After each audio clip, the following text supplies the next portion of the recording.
likör içtim. Likör de iyi çarpar yani. Güzel. Sarhoş değilim.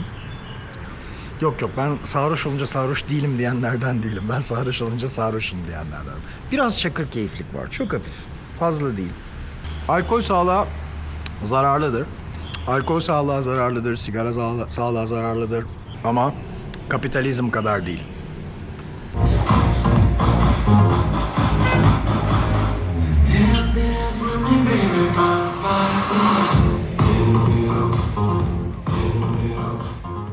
Chủ đề sắt son niềm tin. Hiçbir şey anlamasanız bile böyle enteresan oluyor, ilginç oluyor arkadaşlar. İnsana farklı geliyor. Ve farklı geldiği için de garip bir biçimde dinliyorum.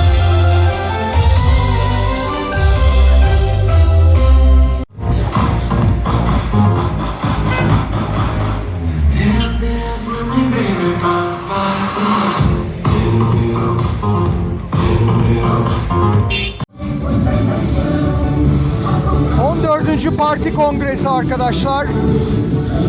Oldukça kalabalık bir kitle var. Gençler de var. Dans ede de gidiyorlar. Dans ede de dönüyorlar. Bir çeşit kızıl pop gibi. Gerçekten çok enteresan.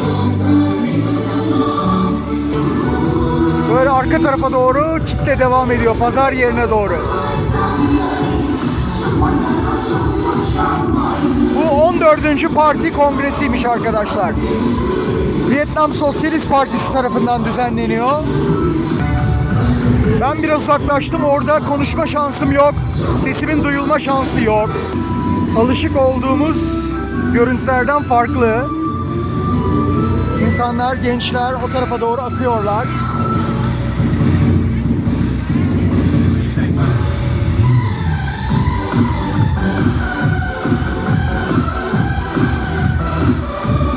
Dans grubu çıktı.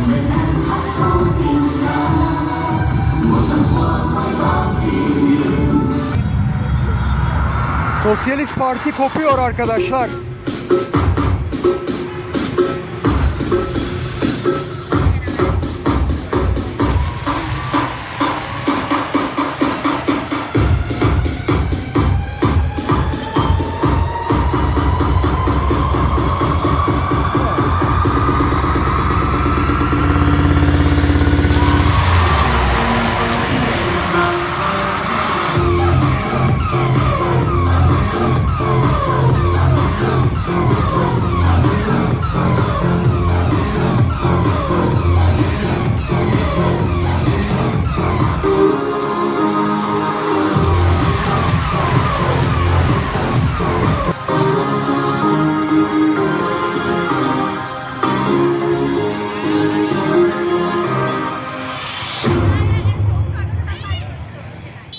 Hepinize selamlar. Hele şükür dışarı çıkabildik. Böyle güzel çilek likörümüzü içtikten sonra şimdi Ho Sum Hum Lake'in, Ho Sum Hum Gölü'nün hemen yanındayız. Hanımefendiler çekim yapıyor. Onları önüne geçmeyelim. Neyi çekiyorlar? Şöyle bir bakalım. Evet biz de çekelim. Gayet de güzelmiş. Ho Sum Hum Lake, Ho Sum Hum Gölü diye geçiyor. Şöyle sizlere de gösteriyorum. Şimdi bu gölün kenarında bir yürüyüş yapacağız. Evet. Hava serin arkadaşlar. Hava serin arkadaşlar ve Ho Sum Hum, doğru mu söyledim bilmiyorum. Ho Sum Hum Gölü diye geçiyor. Gölün etrafında Vietnamlı dostlar, Dalatlı insanlar bu şekilde kimisi dolaşıyor, kimisi bir yerlere gidiyor, fotoğraf çekiliyorlar. Genelde bu şekilde devam ediyor. Çok tatlı bir şehir burası. Yani ben inanılmaz sevdim. Uzun bir süre burada kalma şansımız oldu. Epey bir dolaştık. Şehrin içine çok fazla giremedik. Yani girdik ama yine pazar var. Gece pazarı diye geçiyor. Geleneksel bir gece pazarı. O pazarda yemek yedik, dolaştık. Fakat şehrin merkezini çok fazla gösterme şansı bulamadım. Şimdi dedim böyle birazcık dolaşalım. Evet, Dalat'ın merkezi, Dalat merkez bu noktada arkadaşlar. Şöyle bakın. Ama büyük bir şehir, yani tek bir merkezi yok. Bu gölün etrafı 7 kilometre. 7 kilometrelik bir göl arkadaşlar. Bir kısmını yürüyeceğiz belli bir süre. Genel olarak böyle ışıklandırmışlar ve gerçekten de çok hoş. İnsanlar oturuyorlar, çay içenler var. Tabii çay, onların çayı bizim çay değil. Yani yeşil çay içiyorlar çoğunlukla. Çok açık bir yeşil çay içiyorlar. Sevgililer dolaşıyor. Grup olarak arkadaşlar dolaşıyor. Çok güvenli. Yani saat yaklaşık gece şu anda kaç oldu? Normalde 10.30-11 gibi bitecekti. 10.30-11 gibi bitecekti Tao'nun işi ama birazcık uzayacak gibi gözüküyor. Bir iş toplantısı. Ondan sonra da ben böyle çıktım. Dalat'ta dolaşmaya, yürümeye, gezmeye başladım. Söylediğim gibi genel olarak Dalat oldukça güvenli bir şehir ve gayet güzel. Her saat istediğiniz noktada dolaşabiliyorsunuz aslında. Yani gündüz gezmeyi çok istiyordum ama genellikle gündüz dışarı çıktığımızda Dalat'ın dışındaki noktalara gittik dostlar. O nedenle çok fazla sokaklarına giremedim bu sefer. Ama öyle bir video yapmak da istiyorum. Umarım fırsat bulabilirim. Çünkü hem kültürel açıdan hem doğa güzellikleri hem de onun dışında sanatsal nitelikleri babında Dalat oldukça fazla vlog konusu da sunuyor. Video konusu sunuyor. O yüzden de gündüzleyin şehir içerisinde yürüme fırsatım olmadı. Ah, yine fare. Görüyor musunuz bilmiyorum. Yani fareden korkuyorsanız Vietnam'ın şehirlerinde pek yaşayamazsınız dostlar. Küçük tatlı fareler yani. Bilmiyorum daha büyükleri var mı yok mu, karşılaşmadım. Ben açıkçası yılandan korkuyorum. Yani Vietnam'da yılan da var. Hatta kobra var arkadaşlar. Bunu da böyle 2-3 keredir söyledim ama söyleye en sonunda karşılaşacağız. Şehirde değil tabii ki. Kırsal yerlerde olabileceği söylendi. Burada bayağı fare var yalnız. Kedi gerekiyor arkadaşlar. Kedi. Yani mesela İstanbul'da fare olmamasının nedeni İstanbul'un gerçek bir kedi şehri olması. Kedileri yok ederseniz şehir mahvolur. Tabi burada kedileri yok etmemişler. Yani öyle insanlar değiller. Çok güzel insanlar. Biliyorsunuz zaten bahsettim. Budist kültürü. O yüzden de canlıları öldürmüyorlar. Sivrisineği bile öldürmüyorlar ya. Bizzat şahidim yani. Gerçekten çok enteresan. Hatta geçen böyle birkaç tanesini ben avladım. Dedim ben Budist kültüründen değilim. Seni var ya dedim. Hakikaten de yemiş palazlanmış. Bütün gece zaten vızıldadı. Birkaç kere kalktım. Bir de gerçekten çok profesyonel Vietnam'ın sivrisinekleri ya. Yani sokuyor, ısırıyor. Öyle bir yere saklanıyor ki bulamıyorsunuz arkadaşlar. Gerçekten bulamıyorsunuz. Sabah bir kalktım ama tam böyle benim yattığım yerin karşısındaki duvarda şişmiş, palazlanmış bir burjuva gibi böyle oturmuş orada. Tam duvarda. Tam öldüreceğim. Tao dedi ki lütfen. Hay Allah'ım ya Rabbim dedim, tamam. Yani vahşet sergilemeyelim önünde. Ama tabii işe gitti. İşe gittikten sonra ben o duvara döndüm. Öyle bir patlatmışım ki her taraf kan, katliam. Ve yani birkaç komşu uyanmış olabilir duvardaki o sese. Böyle pam diye. Hakikaten de o sinirle ve öfkeyle. Neyse, güzel şeylerden bahsedelim. Bir yandan da size şöyle manzarayı göstereyim göl kenarında. Kötü kokmuyor arkadaşlar. Yani Dalat çok büyük bir şehir değil. Oldukça tarihi, kültürel özellikleri, güzellikleri, çiçekleri, sebzeleri, meyveleri. Ama hani Saigon'la kıyasladığınızda daha küçük diyebiliriz. Evet. Ne diyordum? Sivrisinek. Nereden geldik sivrisinek konusuna? Ha, fareyi gördük oradan. Fareleri gördük. Birkaç tane fare gördük. Oradan geldik bu konuya. Evet yani arkadaşlar doğayla iç içe olan bir ülke burası. Yani burada ben mesela inanılmaz severim kertenkeleleri. Çünkü onlar yani hiç zarar da vermezler zaten. Ve özellikle hamam böceklerinin, çeşitli böceklerin birincil besin zincirindeki hemen üstünde doğrudan onlarla beslenen, doğrudan böceklerle beslenen türler yani. Tabii kertenkele dediğimizde yüzlerce, binlerce türden bahsediyoruz. Ya daha erken saatte olsaydı şunlardan birine binseydik çok hoş olurdu. Kısmet ya. Yani evet bir şehri ya böyle bir şehri 5-6 günde bir haftada gezemezsiniz arkadaşlar. Yani çok küçük bir şehir olması lazım. Ama yani bir de ne şekilde gezdiğinizle de alakalı. Yani şimdi ben gittiğim bir şehirde mutlaka onun böyle katmanlarını, antropolojisini, tarihsel sürecini, sanatını, şuyunu buyunu görmeye çalışıyorum. O yüzden de gittiğiniz şehirden ne istediğinize de bağlı.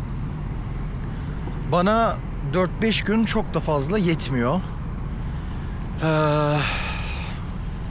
Yani Dalat'a bir kez daha gelmek lazım aslında ileride. Aslında böyle kafamda bir 10-15 şehir var. Sadece Vietnam'da değil, dünyada. Yani Accra, Gana, Afrika'da. Afrika'da Accra, Gana. Sonra Ürdün'de kesinlikle Tafila. Rusya'da, Sovyet diyecektim ya. Allah Allah. Kesinlikle ve kesinlikle Moskova'nın yaklaşık 250-280 kilometre uzağında, güzel şehrin adını unuttum. Tver. Tver, doğru mu söylüyorum bilmiyorum. Tver küçücük bir şehir. İnanılmaz güzeldir. Gidenleriniz var mı bilmiyorum. Ben maalesef St. Petersburg'a gidemedim.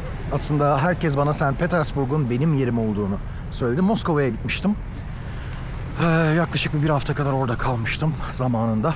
Derken İtalya'da çok yanlış bir yere gittim ben dostlar ya. Milan. Yani Milan kuzeyde ticaret merkezi. Böyle Zara'sı, şusu busu yani. Hani Bağdat Caddesi gezer gibi geziyorsun. Tamam bir iki tane güzel kalesi var tarihi. Ama asla bir Venedik ya da Roma değil. Büyük hataydı. Oralara gidemedim. Oraları sadece filmlerden, belgesellerden. Şu ağaçları ne kadar güzel, ne kadar güzel ışıklandırmışlar. Allah'ım çok hoş olmuş ya. Evet. Ne diyorduk?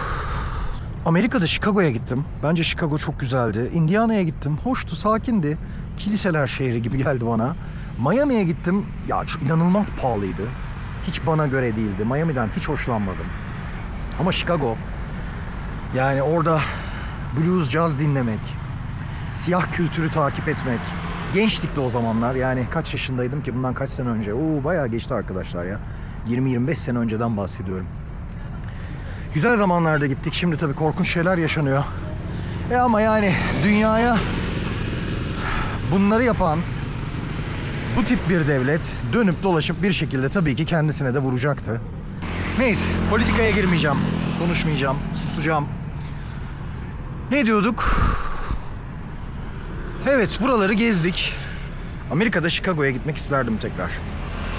Amerika'ya çok gidesim yok aslında ama Chicago farklı bir yer arkadaşlar. New York'a gitmedim. Yani Amerika'nın sanat, işte Woody Allen'dan tutun da bir sürü noktaya kadar. Ama Chicago, özellikle 68, bu Abbie Hoffman'lar, Kara Panterler, Bob Seale. Bunlar yani Amerika'nın muhalif kültürünü bilenler. Yine müzikte işte Jim Morrison'lar, şunlar bunlar. Yani Harlem Chicago'da mıydı ya? Yanlış hatırlamıyorum değil mi? Karıştırmıyorumdur umarım. Lütfen bilenleriniz varsa hatırlatsın. Bu şehirlere gitmek isterdim tekrar. Yine Bulgaristan'da Plovdiv harika bir şehirdir. Slovenya'da Maribor muhteşem bir şehirdir. Ljubljana da güzeldir. Slovenya topyekun güzel bir yerdir ama Maribor. Yunanistan'da Selanik. çok güzel bir şehirdir. Atina'dan bence çok daha güzel bir şehirdir, öyle söyleyeyim. Azerbaycan'da Şeki. Ne güzeldi ya. Gürcistan'da Borjomi. Yani Borjomi gerçekten de çok hoş ve çok güzel bir şehirdi. Bu gölün etrafı hep böyle sakin değil arkadaşlar. Aslında daha ileride bayağı kalabalıklaşıyor. Ama benim çıktığım yer, ben nereden? Şuradan, gölün şurasında oturuyordum. O kafeden çıktım. Şuradan şöyle bir dolaştım dostlar. Şimdi buradan devam ediyorum. Olsun, sakin olsun, güzel. Biz bizeyiz. Umarım muhabbetten sıkılmamışsınızdır. Böyle deli gibi elimde kamera. İnsanlar da bana bakıyor. Konuştuğum bir dil onlar için garip. Göreceli tabii. Onların dili bize garip geliyor. Bizim dilimiz onlara garip geliyor. Doğal. Neden bahsediyorduk? Chicago mu dedik en son? Harlem Chicago'da mıydı ya? Bak vallahi unuttum onu ya. Çok ayıp aslında. Yani bu çok unutulası bir şey değil. Ama galiba yaşlanıyoruz artık. Yani bir de her bokolog olmanın en büyük zararı bu. Çok fazla konuda çok fazla şey. Benim okuma şeklim biraz öyledir arkadaşlar. Ben tek bir noktada okumam. İnsana ve topluma dair ne bulursam okumaya çalışırım. Zaman zaman bunu işte Evrim Ağacı gibi bir güzel YouTube kanallarıyla farklı bilgilerle donatmaya çalışırım. Çok severim belgeseli. Çok. Yani çok. Ta üniversite yıllarımdan beri, hatta liseden beri tutkum. Şöyle size göstereyim burayı. Hep kendi suratımı döndürüyorum. Valla Dalat'ta böyle uzun konuşma videolarına başladık ya. Umarım sıkılmıyorsunuzdur dostlar. Bakacağız. Yani dün akşam değil. Kaç gece oldu? 2, 3, işte bilmiyorum. 2-3 gece önce bir pazara doğru gitmeden önce kalabalığın içerisinde bir konuşma videomuz oldu. Şimdi bu. Aslında belki bir ara bir Vietnam'dan da bahsetmeye başlayabilirim ama henüz erken dostlar. Yani farklı vloglar var. Güzel vloglar var Vietnam'la ilgili. Gezgin videolarından bahsetmiyorum. Vietnam muhtarı geçen denk geldim. Gayet güzel bilgi veriyor Vietnam hakkında. Ben de yararlanıyorum. Yani benimkisi daha 3 ay ve içine girmek. Beraber öğreniyoruz aslında yani. Gerçekten beraber öğreniyoruz. Keza Kamboçya'da Ömer Gümeli, soyadımı doğru hatırlıyorumdur umarım. Gürmeli ya da Gümeli. Kamboçya Ömer yazarsanız çıkacağını zannediyorum YouTube'a. Kamboçya hakkında güzel bilgiler veriyor. Yanlış hatırlamıyorsam, çok tatlısın sen ya. Yanlış hatırlamıyorsam 1,5-2 sene herhalde orada, 1,5 sene falan orada. Ben kendisini YouTube'dan takip etmeye başlamıştım. Hala takip ederim. Bayağı Kamboçya'ya yerleşti yani. Helal olsun. Evlendi. Allah mutlu etsin. Yani böyle bu bölgeden yayın yapan insanlar arasına sanırım yavaş yavaş biz de katıldık dostlar. Ahmet'in rotası var. İsmi Ahmet mi o beyim bilmiyorum. Gayet bilinçli bir insana benziyor. Böyle güzel videolar yapan arkadaşlar var. Ama özellikle yani böyle bazılarına denk geliyorum. Kötülemek istemiyorum kimseyi. Ama arkadaşlar çok doğru bilgiler vermiyorlar ya. Yani 20.000 liraya, işte emekli maaşı 20.000 liraya Vietnam'da yaşanır mı? Arkadaş yani Saigon'da bence imkansız. Yani düşünüyorum. Dalat'ta ya bir de şimdi nasıl yaşayacaksınız? Hani o da önemli. Şimdi Saigon'da District 4'tü yanlış hatırlamıyorsam. Tam bu böyle portun yanında. Ho Chi Minh Müzesi. Orası eski liman ya. Onunla ilgili de bir videomuz var. Tarihine de girdik. Önemli bir liman. 1911'de ilk defa Ho Chi Minh oradan çıkıyor. Kendi o büyük yolculuğuna yaklaşık 30 yıl. 30 yıllık bir yolculuk. Müthiş bir hayat. Yani sinema filmi olacak bir hayat aslında. Ama yapmazlar. Ho Chi Minh'in hayatını sinema filmi yapmazlar. Çünkü hala bir hayalet dolaşıyor. Dünyada bir hayalet dolaşıyor. Bu cümleyi bilenlere selam olsun. Manifesto'nun ilk cümleleridir arkadaşlar. Avrupa'da bir hayalet dolaşıyor. Ne diyorduk? Nereden geldik biz? Avrupa'da bir hayalet. Ho Chi Minh dedik. Hayatı film olur dedik. 1911'de oradan o limandan çıkmış. Onu da anlatmıyordum. Ne anlatıyordum dostlar ben ya? Biriniz de söyleyin Allah aşkına. Vallahi unuttum. Vallahi unuttum. Ha tamam, hatırladım. District 4. Yani District 4 o arka tarafları böyle biraz daha varoş demeyeyim. Yani Vietnam'da çok fazla varoş yok. Hani bir tık daha ne diyeyim, daha tekin olmayan o bölgelere yakın ya da eski binalarda yaşarsanız 20 bin liraya ya da emekli maaş, artık o 20 bin lira da değil galiba. Emekli maaşıyla yaşayabilir misiniz? Belki yaşarsınız ama Türkiye'deki emeklilikten, o en düşük maaşla yaşayan emeklilerden çok farklı bir durumda olacağınızı da zannetmiyorum. Yani bir başka kültürün içerisinde daha marjinalleşmiş kesimlerin hayatını paylaşmak daha zor olsa gerek dostlar.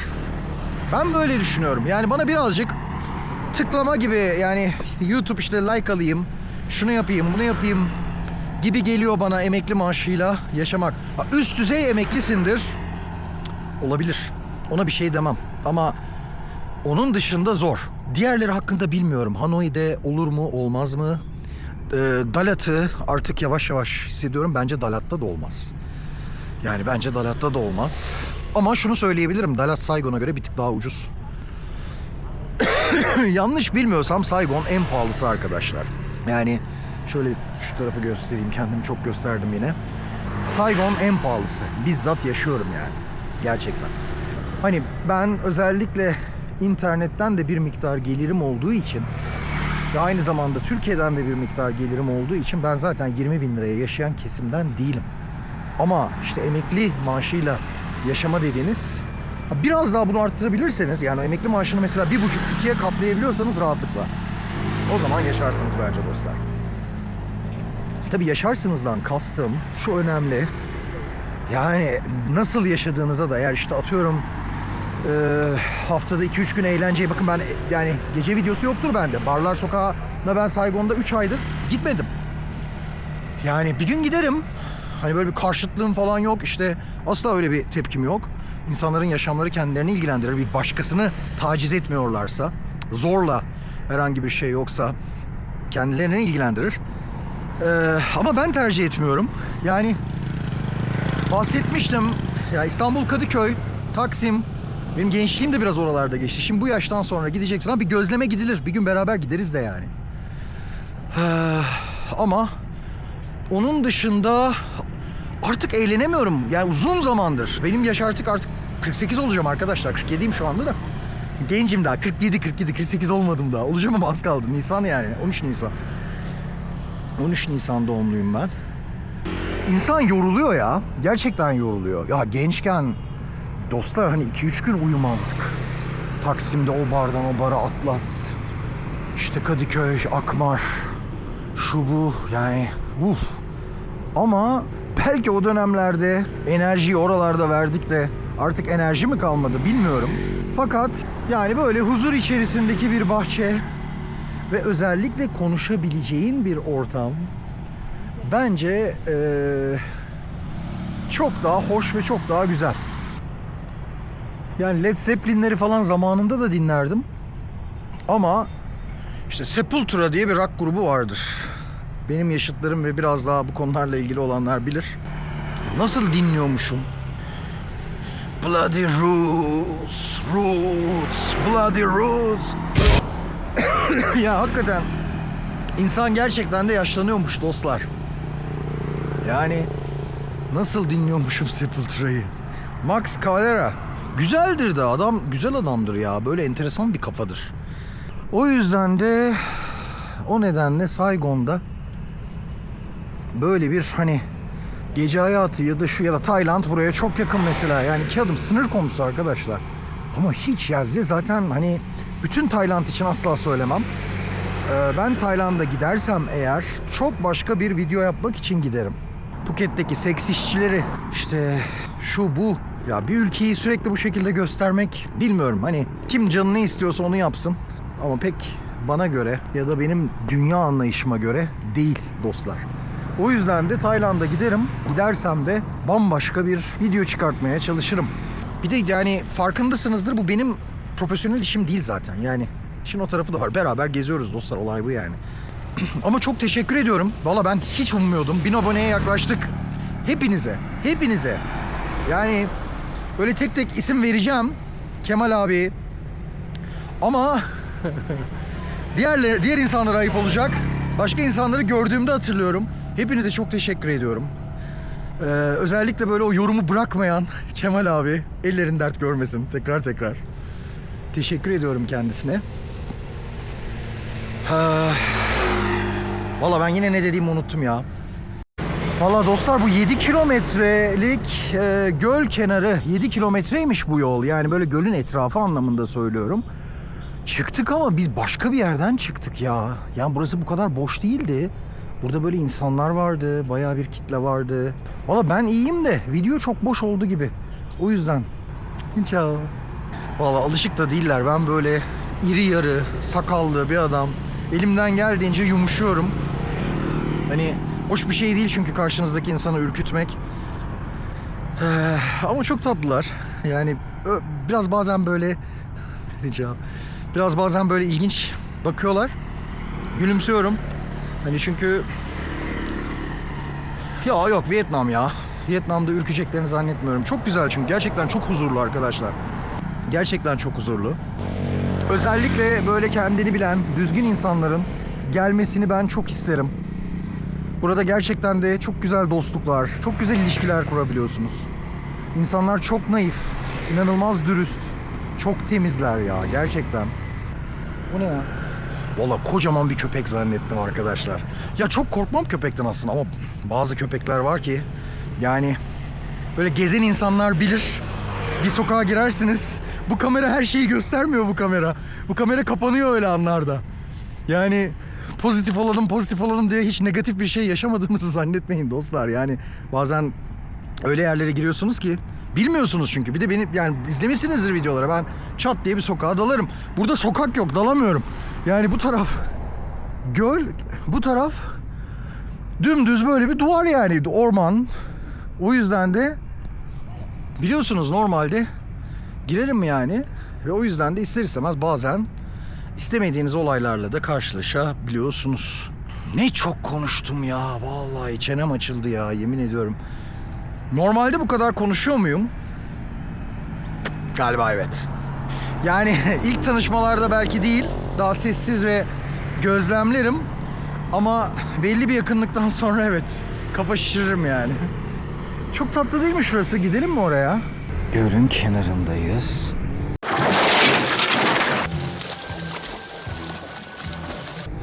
Dalat, Saigon'a göre çok daha temiz. Ama ya dostlar hala bakamadım. Nüfusa bakacaktım. Bunun nüfusla alakalı olduğunu da zannediyorum. Yani tamam hani bir düzen, şu bu kabul ediyorum ama nüfus da bu konuda çok etkili. Ya da insanların bilinci de bunda etkili tabii ki ama nüfus da etkili dostlar. İnşallah çat diye göle girmeyiz. Evet, şöyle bir size göstermek istedim. Hatta şuradan alayım, şuradan geldim. Şöyle yavaş yavaş beraber izleyelim. Çok güzel ya, çok hoş gerçekten. Ve kötü kokmuyor arkadaşlar. Kötü kokmuyor. Bakın şu tarafa şöyle gidelim. Şöyle bakalım. Çok da tatlı ışıklandırılmış. Gayet güzel. Gayet sakin. Yani saat şu anda herhalde 11, 11.30, 12 civarında. Ve bakın yani bir parktayız. Balıkçı arkadaşımız orada balığını tutuyor. Yani normalde başka bir ülkede olsa burada bir sürü kendini bilmez insan da olabilir yani. Ama Vietnam genel itibariyle böyle değil arkadaşlar. Her ülkede iyisi de vardır, kötüsü de. Bir ülke topyekün muhteşem insanlardan oluşmaz. Ama burada gerçekten de genel itibariyle insanlar çok güzel insanlar. Çok konuşkan insanlar. Yani hatta bizden bile daha fazla diyebilirim bu konuda. Gerçekten çok konuşkan. Ve çok çalışkan insanlar arkadaşlar. Benim gördüklerim, rastladıklarım yani bu 3 ayda benim rastladığım insanlar çok çalışkan. Ama şunu da unutmayın. Yani 3 ay diye de çok küçümsemeyin. Ben Vietnamlı bir insanla yaşıyorum. Hani burada tek başıma yaşamıyorum ya da sadece sadece izole olmuş bir biçimde çıkıp sokaklarda bu konuşmaları yapmıyorum. Bu benim ilk konuşma. İkinci ya da ilk işte yani. Belki bir tane daha yapmışımdır, hatırlamıyorum dostlar. 100 civarı, 150 civarı video oldu. Sosyal olduğumu hissetmişsinizdir. Sadece sosyal olmak da değil. Sadece sosyal olmak da yetmez. Hem sosyal hem de aynı zamanda o sosyal ilişkilerin alt katmanlarını görebileceğimi de hissetmişsinizdir. O yüzden de genellikle hızlı öğrenip hızlı görürüm. Çok şükür. Çok şükür. Ama işte çok derinini gördüğünüzde de vicdanınız varsa hayatta biraz kaçak oynamaya başlıyorsunuz dostlar. Çünkü olanı biteni ben girmem diyorsun yani. Ya da başka insanların meşrulaştırdığı, kafalarında meşrulaştırdığı konular, sen onların alt katmanlarında aslında hiç de yararlı tabii neye yararlı? İnsana, doğaya, varlığa yararlı olmadığını görüyorsun. Yani mesela örnek ne geliyor aklıma? Disiplinli çalışmak, işte ya da ticaret, şu bu. Arkadaşlar öyle bir sistem var ki dünyada, özellikle sanayi devriminden sonra, yani son yaklaşık işte 300 yıl diyelim mi? Diyelim. Belki biraz daha, 300 yıl diyemeyiz. 300 yıl 1700'lere götürür bizi. Aydınlanmaya götürür. Batı için konuşuyorum ama yani aydınlanma sonrasında Batı dediğiniz şey artık dünya. Özellikle 1970'lerden sonra. Ya da 2. Dünya Savaşı sonrası diyelim hadi. Ne diyecektim? 300 yıl demeyelim. 200 yıl rahatlıkla deriz. 19. yüzyıl rahatlıkla deriz. Çünkü artık 19. yüzyılda Londra nüfusu, Paris nüfusu, Chicago, New York nüfusu, 1900'lerin başında Chicago'da çok ciddi devrimci hareketler var. Ya açın okuyun. İşçiler, siyahlar, göçmenler, Amerika tarihi diye bir şey var arkadaşlar. Şu anda hala öyle mi bilmiyorum. Amerika'da Komünist Parti yasaktır. Komünist Parti'nin yasak olmasının bir tarihi var Amerika'da. Yani zamanında Amerika'da Komünist Parti vardı. Hareket de vardı. İşçi sınıfı vardı. Nasıl ezildi? Açıp okursanız bunu görürsünüz. Nereden geldik biz bu konuya? Ne diyecektik ya? Bambaşka bir şeyden bahsedecektim. Bak yine Amerika'daki işçi sınıfına nereden geldik arkadaşlar? Aydınlanmaya gittik ama oraya gelmemin de bir amacı vardı. Vallahi böyle konuşuyorum. Sonuçsuz. Daha iyi. Sonuçsuz kalsın ya. Sonuca vardık da ne oldu? Yani sonuçsuz kalsın. Şöyle asıl güzelliği göstereyim size. İşte asıl güzellik bu. Bu dostlar asıl güzellik. Şu sakinliğe bakar mısınız? Şu güzelliğe bakar mısınız? Anladığım kadarıyla bu Indochina, Hindi Çin'i denilen eski sömürge bölgesi, şimdi artık ulus devletlerin olduğu, 2 tane komünist devletin olduğu Vietnam ve Laos. Bu bölgenin insanları genel olarak iyi arkadaşlar. Anladığım kadarıyla genel olarak iyi. Henüz diğerlerini görmedim. Ama işte YouTuber'ları takip ediyorum. Ömer arkadaş. İşte yani genel olarak insanların iyi olduğunu görüyorum. Kültür farklılıkları var ama hani bu konuya girmeyeyim çünkü bilmiyorum henüz. Gittikten sonra, gidip bir süre kaldıktan sonra, öyle gidip 2-3 günlükle de olmaz bu iş. Ama yani belki 1 hafta, 2 hafta, belki 1 ay gidersek beraber gideceğiz zaten. Gidersek oradaki dostları göreceğiz. Valla bir yere geldim. Ben de böyle suratıma tutup duruyorum. Kusura bakmayın ya. Unutuyorum arkadaşlar. Böyle konuşsam sizler açısından belki daha sağlıklı olacak. Bir yere geldim ama vallahi nereye geldim hiçbir fikrim yok. Buradan dönmeyeceğim. Gölü gezelim çünkü. Yani göl yürüyüşü. Bu videonun adına da ne koysak? Göl yürüyüşü mü desek, ne desek? Ha bak şurada bir köprü var arkadaşlar. Köprüden geçip içeri mi girelim ya? Vallahi saat kaç oldu acaba dostlar ya? Şöyle bir telefonuma bakayım 1 dakika. Telefonu da nereye? Çantada bir yere koyduk ama. Allah Allah. Dur çıkartacağız inşallah. Şurada bir yerde. Evet. Çanta var ya, Cevat Kelle'nin Ayda şarjı bitmiş. Buradan geçiş mi yok? Allah'ım 2-3 tane şey bir anda birikti. Ne oluyor burada? Bence geçeriz ya. Kimse görmüyor.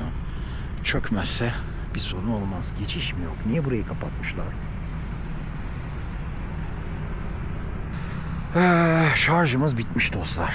Yani şimdi ayvayı yedik. Ayvayı Yedik Müzesi'ne dalıyoruz. Yo, aslında niye ayvayı yiyelim ya? Dolaşalım arkadaşlar, devam edelim, bir şey yok. Şimdi... Dostlar, şuradan gitsek ne olur? Ben bir yandan da o şehrin içine girmeye çalışıyorum. Nereden buluruz biliyor musunuz? Bir Eyfel Kulesi. Yani Eyfel Kulesi yok burada tabii de çakma bir Eyfel Kulesi var. O Eyfel Kulesi'ni görürsem, çünkü orayı sabit almıştım. Şehirde böyle bir yeri sabit almanız lazım. O Eyfel... What the Eiffel, man? Ya Eyfel yok ortalıkta. Ayvayı yedik ya. Ben herhalde sizinle konuşa konuşa Dalat'ın dışına çıktım. O Eyfel Kulesi de kocaman bir şey. Yani Dalat'a gelmiş olan insanlar, merkeze gelmiş olan insanlar bilir orayı. Eyfel'i görmüyorum. Adı da Eyfel değil ya. Başka bir şey diyorlar ona da. Ben Eyfel ismini taktım. Ama gerçekten Eyfel'e benziyor. Şey vardır ya hani... nasıl unuttum o filmin adını ya? Rüyanın içinde rüya. Inception. Popüler de bir filmdir. Inception'daki o topaç var ya işte... Benim her şehirde böyle bir topaçım var. Yani o topaçı görmem lazım. Anlayabilmem için nerede olduğumu. Gerçek mi? Değil mi? Bir kapatayım da şu Eyfel'e bir bakayım ya. Chaos. Fire and fury tear 2 kilometre yol yürüdük, ondan sonra sorduk. Benim geldiğim yerdeymiş merkez arkadaşlar. Ben merkezin dışına yürüyormuşum. Park komple çiçek arkadaşlar. Yani böyle konuşmaya daldık, parkı göstermedik. Park komple çiçek. Dalat komple çiçek. Gerçekten. Ne diyorduk? Kilo. Girelim mi o meseleye? Girelim ya. Yani... Valla normalde yola çıktığımda... Dedim ki herhalde ben kilo veririm artık ya. O kadar yol gideceğiz, şu bu bilmem ne falan. Hiç öyle olmadı. Tabii ucuz ülkelere gittim. Onunla da alakalıydı. Hatta ben yola çıkmadan önce şunu söylemiştim dostlar. Dedim ki oradaki yani Mersin'deki arkadaşlarıma, yani eğer bir öğün yiyebilirsem günde bir öğün yiyebilirsem günde bir öğün ben. Yemek kanalına döndü kanal. Gezgin kanal değil yani. Tembel gezgin değil, tembel yemek falan dememiz gerekiyordu. Bu taraftan gideceğiz, evet. Yemek kanalına döndü. Gezgin kanalını açtık yani. Bir öğün yiyebilirsem eğer, valla belki inanmazsınız ama zamanında bir öğün yediğim dönemler oldu. Hatta çok uzun zaman önce değil. Bundan yaklaşık işte 4-5 sene falan geçti. Zıpkın gibiydim, zıpkın. Zıpkın gibi spor yapıyorum. Barfix'ler, 120 kilo bench press'ler. Vallahi abartmıyorum. 120 kilo, ciddi söylüyorum. 120 kilo bench press'ler. 35 kiloluk dumbbell'lar. 35 kiloya kadar. Biceps'te. Ama şöyle şurayı göstereyim tekrar.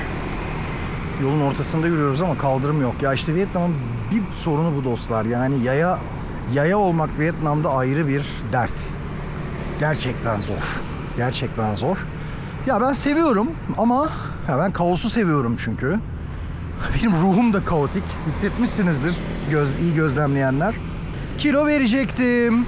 Günde bir öğün yiyecektim. Eski halime de dönebilirdim belki.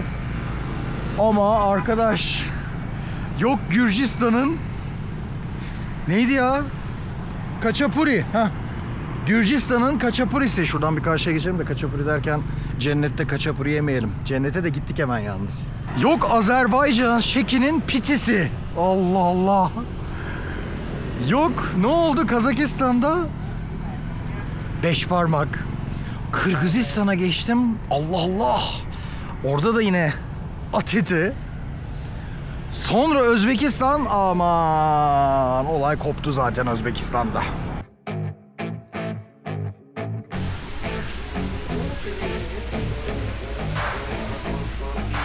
Çok teşekkür ederim. Çok teşekkür ederim. Arkadaşlar şu anda relak dedikleri Özbekistan'da bir çorba. Yani aslında bizim köfteye de benziyor. Tadını bilmiyorum, bakacağım şimdi.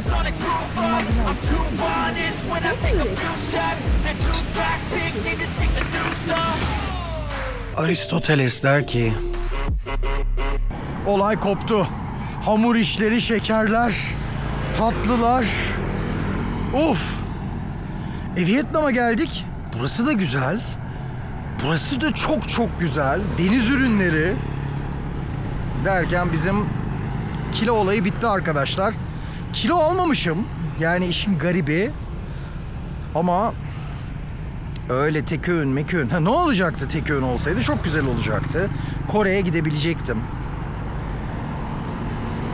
Japonya'ya gidebilecektim. Hong Kong çok pahalıdır arkadaşlar. Yani gideniniz var mı bilmiyorum. Ben gitmedim. Ama çok belgesel izledim. Ya elmanın fiyatı falan böyle... Şimdi artık 250-300 diyeceğim de Türkiye'nin rakamlarını da bilmiyorum. Yani korkunç pahalı. Marketten böyle bir elma falan alırsın. 2 tane domates alamayabilirsin yani. Öyle söyleyeyim. Öyle olunca da bizim tek öğün olmadı dostlar. Tek öğün olmayınca da o ülkeler birazcık uzak gibi gözüküyor. Ha yani kısmet. Belki biraz para yollarımız açılır. Vallahi likelamanız için falan söylemiyorum ama yani like'larsanız da sevinirim. Fark etmişsinizdir. Ben de öyle ne like, ne abone ol, ne bilmem ne, bunların hiçbirisi yok. Unutuyorum da. Yani bu böyle şey değil. Hani ben farklıyım, ben farklı bir YouTuber'ım. Yo, hayır, alakası bile yok. Yani doğal, tabii ki like da yazacaksın. Subscribe da yazacaksın. Şunu da yazacaksın, bunu da yazacaksın. Ama ben vallahi unutuyorum. Kurgu dediğiniz şey gerçekten çok zor dostlar. Yapan bilir yani. Hani bir de böyle şirkete çalışmayan küçük YouTuber'ların, ki ben küçüğün de küçüğüyüm. Yani hani küçük dediğim 5000 abonesi olan da küçük. Benim zaten o kadar bile yok. Ben daha 1000'e gelmedim. Bir bakıyorum videolara 90 kişiye izliyor ya izlemiyor. Hepiniz de sağ olun yani. Neyse. Öyle bir arkanızda sermaye yoksa YouTube'da siz editliyorsunuz. O edit dediğimiz şey, o kurgu dediğimiz şey var ya, yani CapCut'ı bilirsiniz en basiti. Hani Adobe Premiere'leri falan girmiyorum. Ama hani CapCut'ta yaptığınız şey bile ciddi anlamda zaman alıyor. Ya çıldırtıyor yani. Öyle olunca da ben en önemli şeyi like'ı, şunu bunu unutuyorum. Vallahi unutuyorum yani. Açın bakın kanalda kaç tane videoda like var.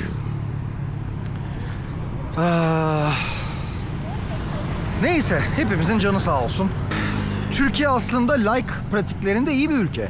Kötü bir ülke değil yani, hani gerçekten. Ama unutuyoruz. Ben de unutuyorum dostlar. Ben de bazen bir video izliyorum, likelamayı unutuyorum yani. O yüzden de kimseyi suçlayamıyorum bu konuda. Ama işte hazır bu konuda açılmışken şöyle elleriniz bir like'a basıversin ya. Vallahi bizler için önemli dostlar. Bu videonun neresini keserim, neresi kalır, hem sizi sıkacak hem benim başımı derde sokacak konulara çok fazla girmediğim için herhalde biraz daha rahat. Bir de yani benim girdiğim konular algoritmada, bir de algoritma nasıl bir şey biliyor musunuz dostlar? Yani biliyorsunuz zaten, canlı bir şey değil. Ya böyle bir patron yok yani. Bak gerçekten böyle bir patron yok. Tamam, hakkını veriyor. O açıdan yapay zekayı seviyorum yani gerçekten. Hani o açıdan sadece. Çünkü hakkını veriyor. Yani hak yeme diye bir kavramı da yok. İnsan değil yani. Hak yiyenden insan olur mu? Soralım mı bu soruyu? Hiç girmeyelim o konulara, boş verin. Durun şu algoritmayı kısaca anlatayım.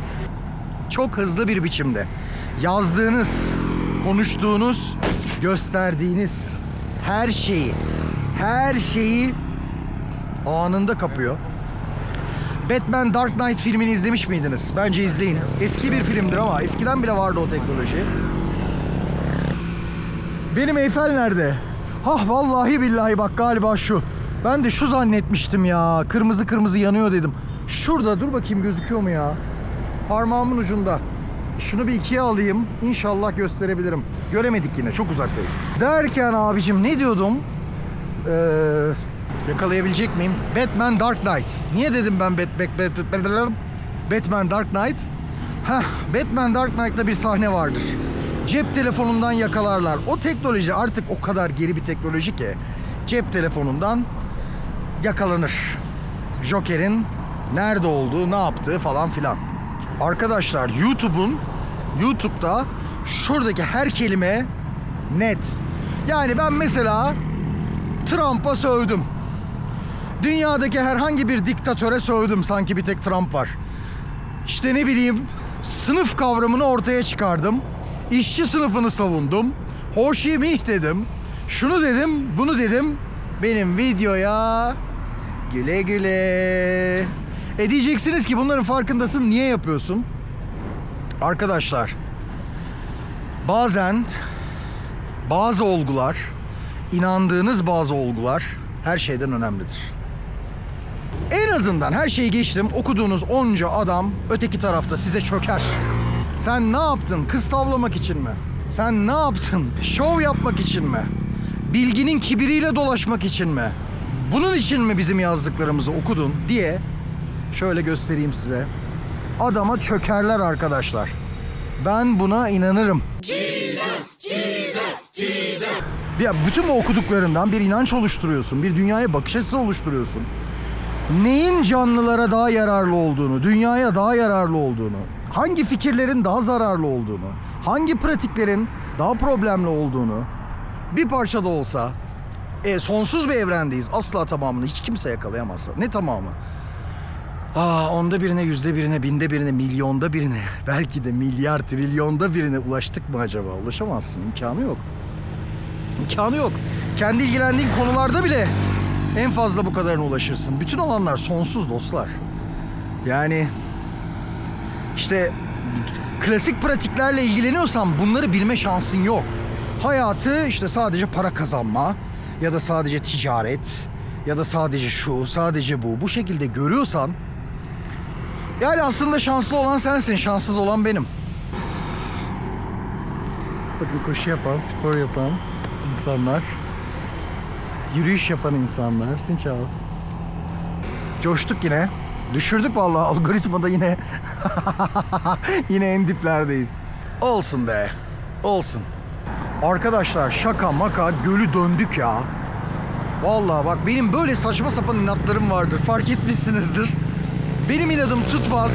Tembel gezginim ben. Aman derim yani hiç.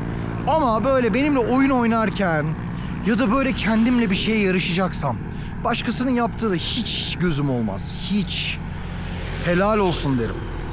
Ne güzel yapıyor derim. Güzel bir şey yapıyorsa tabii ki. Bir başarısı. Ama kendime karşı biraz acımasızımdır.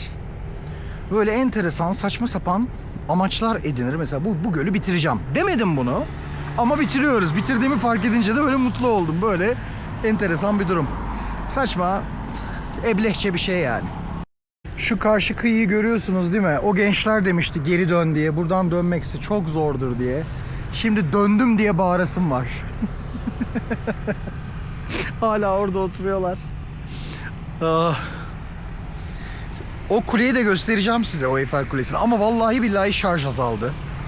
Neyse, özellikle yaklaşık işte bir 40-45 dakikadır açmıyorum kamerayı. Yani açsam da zaten yol aynı neredeyse arkadaşlar. Biraz daha şuradaki ışıklara yaklaştık işte. Gölü bitiriyoruz yine diyemem.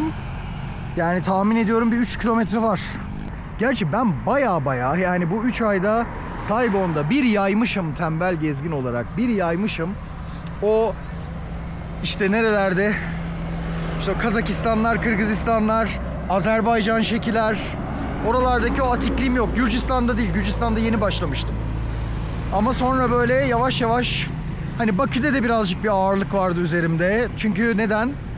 Daha 1,5-2 ay geçmişti dostlar. 1,5-2 ay geçmişti. Geziye çıkalı. Ama zaman geçtikçe bacaklar açılıyor tabii. Ama gel gelelim vallahi şimdi yine ismimizin hakkını verir olduk. Uzun zamandır 4 kilometre yürümemiştim ama şöyle bir şey var. Sağ bacağım beni uyarır arkadaşlar. Yani yaklaşık 2,5 saat yürüdükten sonra, 2-2,5 saat yürüdükten sonra benim sağ bacağımda, diz kısmımda küçük bir uyarı vermeye başlar. Şu anda yok. Vallahi yok. Yani neden? Bilmiyorum. Deniz ürünleri olabilir mi acaba? Sabahtan akşama kadar deniz ürünü yiyoruz. Karides canavarı oldum burada. Vallahi karides benden sorulur artık. Ne diyorduk arkadaşlar? Şu Barfix'in güzelliğine bak. Çok güzel yapmışlar ya. Ağaca da zarar vermiyor. Çok güzel yapmışlar. Ya vallahi umarım muhabbetten sıkılmamışsınızdır. Ne kadarını koyarım. Yani bayağı uzun bir zaman geçti. Bir pagoda mı bu? Pagoda gibi gözüküyor sanki. Ya da çok alakasız bir şey de çıkabilir. Pagoda mı? Sen pagoda mısın? Galiba pagodasın ya, evet. Acaba görüyor musunuz? Durun önce şu Dalat'ı görün de. Dalat'ın arkasında kalıyor Eyfel. Benim Eyfel dediğim. Onu size göstereceğim ben ya. Çünkü şarj az kaldı arkadaşlar. Çat diye koparsa da. Dalat. Yani şu bakın noktalama işaretlerini görüyor musunuz? Noktalama işaretleri. Başımın belası onlar. Bakın şurada üstte, A'nın üstünde. D'nin üzerinde. A'yı şu şekilde döndüren. Görüyor musunuz? Bu arkadaşlar gerçekten baş belası. İnanılmaz zor. Çok seviyorum. Çok güzel bir dil. Xin chào. Hello. Xin chào. Dostlar geliyoruz ya. Az kaldı. Valla 2,5. O civarlar. Ben bir kalabalığın sayısını iyi anlarım. Bir de mesafeyi, gördüğüm mesafeyi iyi anlarım dostlar. Hani hem çok gezdiğim için hem dışarıda çok dolaştığım için mesafeyi iyi görürüm. Kalabalığı da nereden anlarım? 16'dan 19, 15-19 yaş arası İnönü Stadyumu Beşiktaş maçlarından bilirim. O yıllardaki bütün küfürlü sloganların yarısı aklımda. Ama ne küfürler Allah'ım, yani burada böyle bir şey yapmayacağım tabii. Yani o yaşlar 15, 18, 19, 20'den sonra daha farklı. Yani yine maç izliyorduk tabii o zamanlar da. Beşiktaşlıyım. Hani normalde birçok insan bu tip şeyleri. Hello, xin chào. Thank you very much. Come on Yulam. Come on Yulam.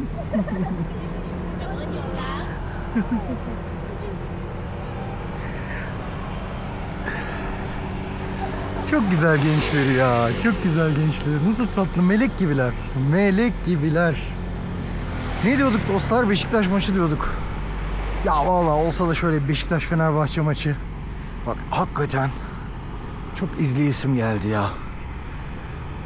O zamanlardaki heyecan. Yine izleriz. Bir heyecan var yani. Her yaşın kendine göre bir heyecanı oluyor. İster istemez dostlar.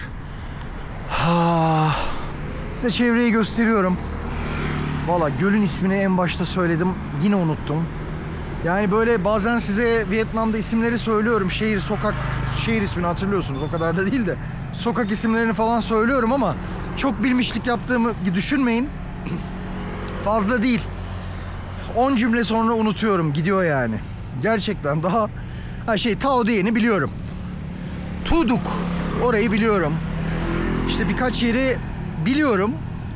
Ama dostlar dil gerçekten çok acayip bir dil. Yani içine girmeye çalışıyorum. Ya arkadaş, selamlaşmanın cinsiyeti olur. Kabul. Yaşa göre de mi ayrı olur ya? Yani böyle 3-4 faktörlü cümleyi değiştiriyor. Hani mesela Fransızca'da vardır bilenler. Fransızca'da işte parle, konuşmak. Bu geçmişte bambaşka bir kelime olur, şimdiki zamanda bambaşka, gelecekte bambaşka bir kelime olur. Birçok fiilde, hatta hemen hemen bütün fiillerde. Bir de özneye göre değişir o fiiller, o fiiller. Fakat Vietnamca'da ya bir de işin içine cinsiyet giriyor. Farklı şeyler giriyor. Kültürün çeşitli katmanlarının dile yansıması. Acayip bir olay. Vallahi şarj bitmeden galiba göstereceğim bu sefer size. Görüyor musunuz arkadaşlar? Ben şuna Eyfel diyorum. Bakın tam parmağımın ucunda. Şöyle parmağıma bakın. Parmağımın ucunda. Şu. Biz normalde ben kahveyi şurada içtim. Tekrar kahve içtiğim yere geliyorum ya. 1 kilometre. Tekrar kahve içtiğim yere geliyorum. Saat 10 oldu. Ben de 11 zannediyordum. Meğer 8'miş. 2,5 saattir yürüyorum. Ne 2,5'u? 3 olacak. Çok zevkliydi. Özellikle böyle zamanlarda sizinle konuşmayı çok seviyorum. Zor zamanlarda yanımdasınız dostlar. Hatırlar mısınız? Belki eski aboneler hatırlar. Eski işte Gürcistan videolarında. Neredeydim orada? Batum değil. Tiflis. Tiflis ormanında kaybolmuştum. Hatırlayanınız var mı bilmiyorum. Yine kamerayı açmıştım. Hadi devam. Ya şu elimdeki sigaraları atamadım bir türlü. Atmayacağım ama burada atılmaz. Babacım biz nereye geldik ya? Görünürde çok korkunç olan şeyler ya da içine girmediğinizde çok korkunç görünen yaşamlar, İçine girdiğinizde tam tersi çok da zevkli olabiliyor. İyi terledik. Gidiyoruz. Kendime gülüyorum şu anda. Allah'ım ya, ne işin var oğlum senin buralarda? Allah'ım, Tiflis'in ormanında, dağında. Kamerada niye açık biliyor musunuz? Korkuyorum. Yani birkaç şeyden korkuyorum. Ulan diyorum, bari en azından psikolojik olarak bana destek olun. Teşekkür ediyorum hepinize. Buraya kadar izlediyseniz. Ben bugün bunu planlamamıştım. Yani bugün ben farklı bir hostele bakacaktım. Böyle birkaç yerde var. Şu anda o durumlardan birindeyiz. Yani normalde merkeze gidecektik. Allah'ım ya, şuradan sokağa bir saptık. Gölün çevresinde dolaşacağız diye. Neyse, gölün çevresinde dolaştık. Ne diyelim bu videonun ismine? 7 kilometrelik gölün çevresinde dolaştım. Ne denir? Ya herhalde gölün çevresinde dolaştım yazarım yine ya. Benden öyle çok şey çıkmaz yani. Başlık şu bu falan. Az önce rengini beğendiğim, ne güzel, ne güzel. Şu ağaçları ne kadar güzel, ne kadar güzel ışıklandırmışlar. Işıklandırılmış dediğim ağaçlar, bakın, kızıl bir biçimde duruyor. Yani hala izleyen biri var mı bilmiyorum bu kadar uzun konuşmayı. Varsa vallahi teşekkür ediyorum. Sağ olun. Kulaklarınız da ders görmesin. Teşekkür ediyorum. Eyfel dediğim şey şu arkadaşlar. Selamünaleyküm. Aleykümselam. Bu minare bayağı ünlü bir minare herhalde abi. Herkes böyle fotoğraf çekiyor. Ben geldim şimdi Eyfel Kulesi'ndeyim ha. Ya şaka maka bak, buradan gözükmüyor ama oraya gittiğimizde gerçekten biraz Eyfel'i andırıyor arkadaşlar.